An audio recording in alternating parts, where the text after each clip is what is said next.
Have you ever wondered what happens in those very first days, just after the soul leaves the body? Not years later, not after reincarnation or heavenly ascension, but right there, in that sacred window of 7 days after death. Is the soul alone? Lost? Floating in some empty in-between? According to ancient esoteric teachings and spiritual revelations, like those of Edgar Cayce, the answer is far more mysterious and far more beautiful than we've been told. In this video, you're about to discover the 3 mysterious encounters that almost every soul experiences within the first 7 days of leaving the physical world. These encounters aren't random. They are sacred, powerful, and meant to prepare the soul for its next journey. And they may also explain the strange dreams, sensations, or synchronicities you felt after losing someone close. Stay with me until the end, because understanding these moments could change how you see death and how you feel their presence after they're gone, because the veil is thinnest in those first 7 days. And what happens there echoes through eternity. In the first moments after death, many souls are greeted not by angels or loved ones, but by something far more intimate, a radiant mirror. But this is no ordinary mirror. It doesn't reflect the face or body the soul once knew. It reflects something deeper, the essence of who the soul truly is, beyond the masks of personality, memory, or human identity. This moment, described in countless near-death experiences and echoed in Cayce's readings, is profoundly humbling. The soul sees not only its most recent life, but the energy it carried throughout it.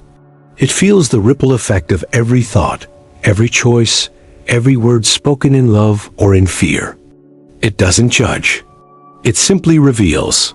Some describe this as a life review, but it's more than that. It's a soul recognition, a remembering. And often, the soul is not alone during this moment. A presence soft, luminous, compassionate stands nearby, not to condemn, but to witness. Sometimes it's a guide. Sometimes it's a part of the soul's own higher self. In this encounter, the soul is asked silently, "Do you see yourself now?" This reflection can bring waves of emotion, peace, regret, awe, or even confusion. But it is never meant to punish. It is the first sacred step in understanding the path the soul just walked and preparing for where it must go next. It is here, in front of this divine mirror, that the soul begins to release attachment to the ego and reconnect with its eternal truth. The human story begins to dissolve, and the soul sees, "I was never just the body. I was always the light moving through." It. Soon after facing the mirror of the self, the soul is drawn almost magnetically toward a gathering. But this is no ordinary reunion. It doesn't happen in a place, but in a vibration. A space of light where time bends and memories breathe. And there, waiting in this luminous threshold, are familiar presences. Souls the traveler has known before. Some from this life, others from long-forgotten lifetimes. The soul does not need names here. Recognition happens through feeling. A vibration of love, sorrow, gratitude, or even unfinished longing emerges. Instantly, as the soul draws near. It may be a mother who passed years before, a child lost in early youth, or a companion from centuries past. Sometimes, even a beloved pet appears, wrapped in light. This gathering is not random. It is a convergence of soul contracts, those who mattered, those who taught, those who witnessed. What unfolds in this meeting is beyond words. There is no speech. Communication flows like music, intuitive, fluid, sacred. The soul feels enveloped in an embrace of truth, as if these familiar spirits are saying, "You are not alone. You never were." For those who died in pain or fear, this moment is deeply healing. For others, it brings clarity about why certain relationships unfolded the way they did. But not all souls in the gathering are seen immediately. Some appear, only as light or shadow, depending on what the soul is ready to face. There may be joy, but also moments of tender reconciliation, a chance to forgive, to release, to understand.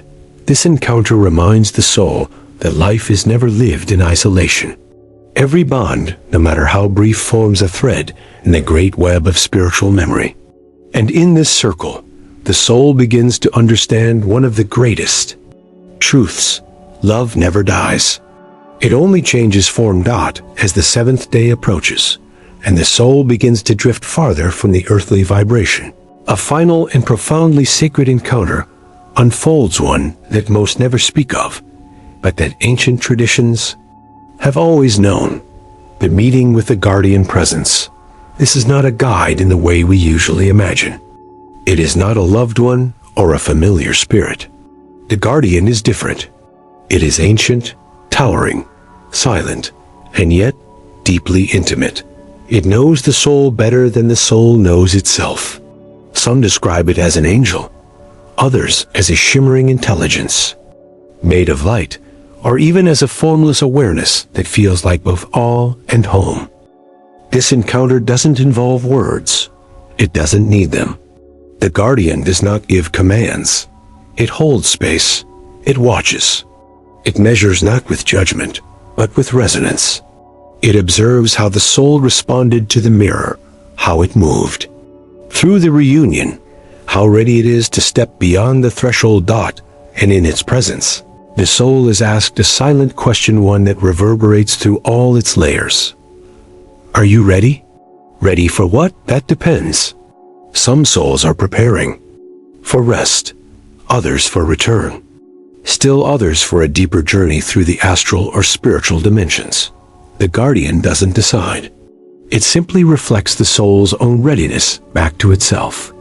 Sometimes, in that presence, the soul receives a final gift, a vision, a message, a flash of purpose yet unfulfilled. For some, it may even be a glimpse of their legacy, how their life touched others, even in ways they never knew. And then gently, the guardian fades, not away, but within. Because from that moment forward, the soul must walk by its own light. A light that has been remembered, reignited, and made whole. This final encounter marks the end of the soul's first 7 days, and the beginning of its true return to the higher realms. Now that you know about these 3 mysterious encounters, you may never look at death or life the same way again. The mirror of the self, the gathering of familiar souls, the meeting with the guardian, these aren't just poetic metaphors. They are sacred stages of an invisible journey, one your loved ones may be living right now, and one you will one day walk. So if you've felt a sudden presence, dreamed of someone who has passed, or sensed a message hidden in silence, maybe it wasn't your imagination. Maybe, just maybe, you are witnessing part of their journey, echoes of their encounters, rippling across the veil to reach you. These 7 days are not just a farewell. They are a beginning, a sacred unveiling of truths the soul has waited lifetimes to remember. So I ask you now, how will you honor that journey? How will you live knowing that the soul never truly dies, but transforms, remembers, and returns? If this touched something deep within you, share your thoughts in the comments. Your experience could help others recognize their own signs. And if you're ready to go deeper, don't miss our next video, because the soul's journey has only just begun. When the soul speaks, the universe listens.